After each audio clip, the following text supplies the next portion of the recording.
O Senhor esteja convosco, Ele está no meio de nós. Proclamação do Evangelho de Jesus Cristo, segundo Mateus. Glória a vós, Senhor.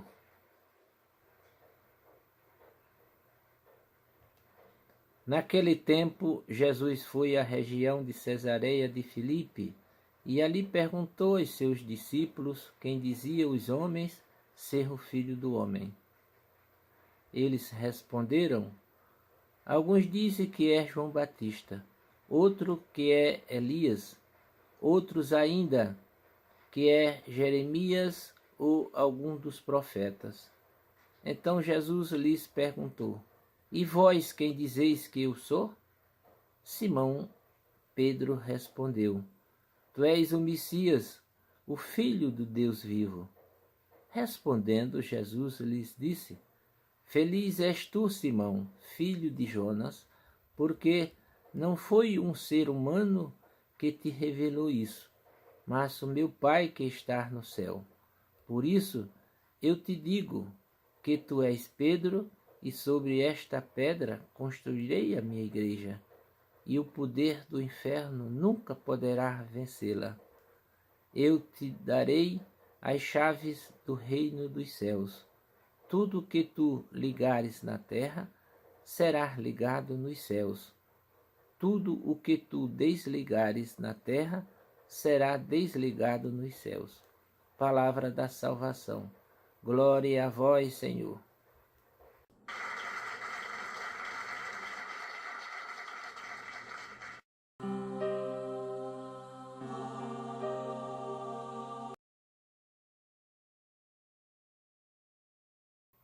Queridos irmãos e irmãs, paz e bem, neste dia 22 de fevereiro, a Igreja celebra a festa da Cátedra de São Pedro, uma ocasião importante que remonta ao século IV e que rende comemoração ao primado e autoridade do apóstolo Pedro, o primeiro Papa da Igreja.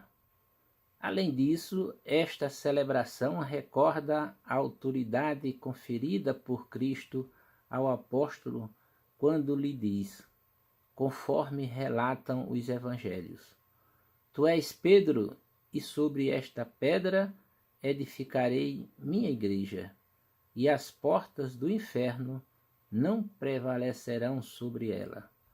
A palavra cátedra significa assento, o trono, e é a raiz da palavra catedral. A igreja onde um bispo tem o trono do qual prega. Sinônimo de cátedra é também sede, assento. A sede é o lugar de onde um bispo governa sua diocese. Por exemplo, a Santa Sé é a sede do bispo de Roma, o Papa. A cátedra, ou sede, que atualmente se conserva na Basílica de São Pedro, em Roma, foi doada por Carlos o Calvo ao Papa João VIII, no século IX, por ocasião de sua viagem a Roma para sua coroação como imperador romano do Ocidente. Este trono se conserva como uma relíquia em uma magnífica composição barroca, obra do Gian Lorenzo Bernini, construída em 1656 e 1665.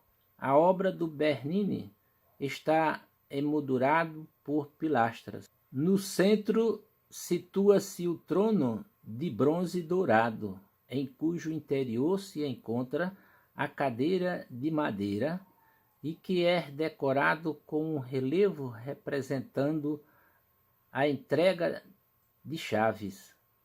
O trono se apoia sobre 4 grandes estátuas, também em bronze, que representam 4 doutores da Igreja.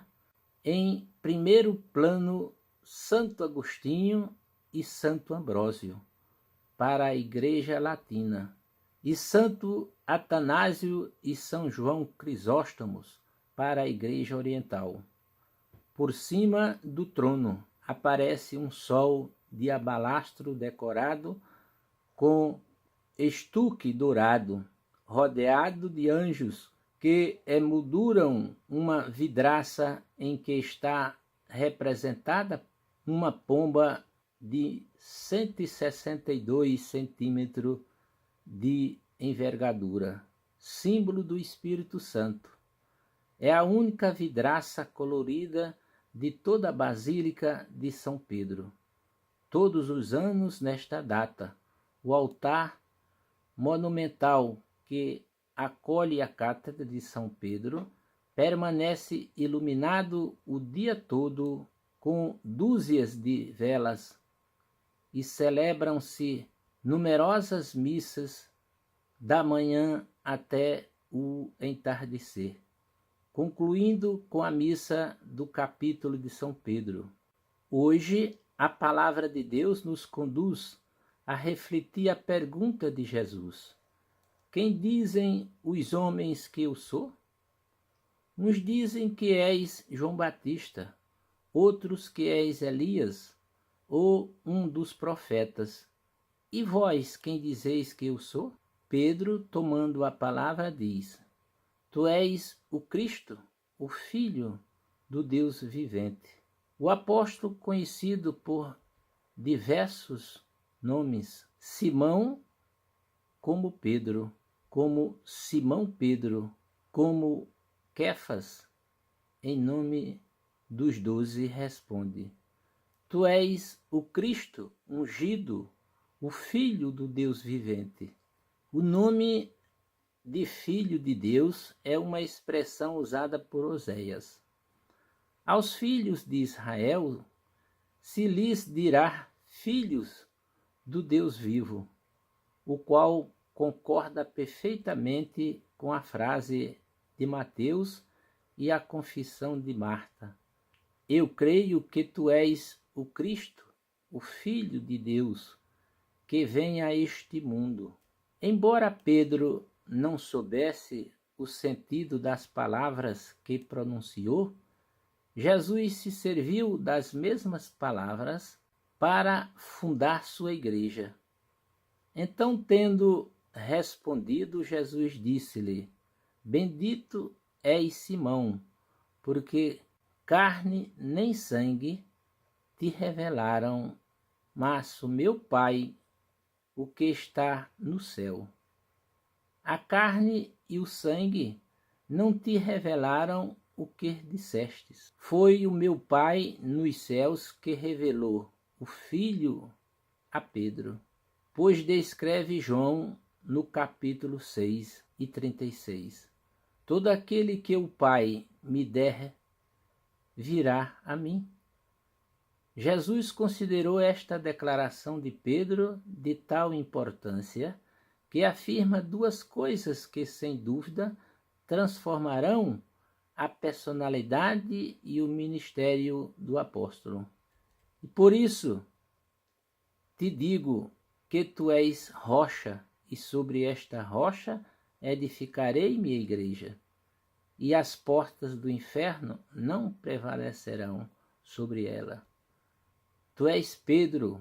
Com esta primeira declaração, Jesus, além de trocar o nome do apóstolo, que agora seria Quefas, como vemos nos primeiros escritos, significa seu novo ministério, seu fundamento de um edifício como a rocha era e é em todos os tempos. Sobre esta rocha edificarei a minha igreja. Jesus usa a palavra igreja, que só aparece uma outra vez em Mateus 18, 17, com o significado de assembleia, e nunca em outros evangelhos. O inferno, esta igreja que começou com Pedro Rocha, será a última e eterna como reunião do povo eleito, porque as portas do inferno não prevalecerão contra ela. Se a afirmação de rocha como personalidade de Simão não fosse suficiente, Jesus persiste nos poderes e qualidades do seu apóstolo ao declarar seu papel primordial nessa grande assembleia dos eleitos, cuja perpetuidade descreve com palavras tomadas da tradição judaica. Fala dos portões do inferno. Como conclusão, podemos afirmar que a nenhum outro apóstolo foram dadas essas chaves que indicam o total domínio da Igreja. Pedro, além de ser a rocha sobre a qual o fundamento da fé, que é Cristo, edificará sua Igreja, terá as chaves para indicar quem deve ser incluído ou excluído. Estas chaves têm os seguintes significados. Primeiro, o chefe do palácio era quem recebia as chaves e, portanto, era o dignatário de maior hierarquia. Se ligadas ao parágrafo posterior, as chaves servem para abrir e fechar, para admitir a entrada dos dignos e para expulsar os indignos. Segundo, mas também as chaves são o símbolo do ato de sentenciar questões religiosas, como declarar lícita ou ilícita uma conduta. Que cada um de nós saiba, como Pedro, professar sua fé no Cristo Filho de Deus vivo. Nada e alguém poderá prevalecer sobre nós. Louvado seja nosso Senhor Jesus Cristo, para sempre seja louvado. Amém.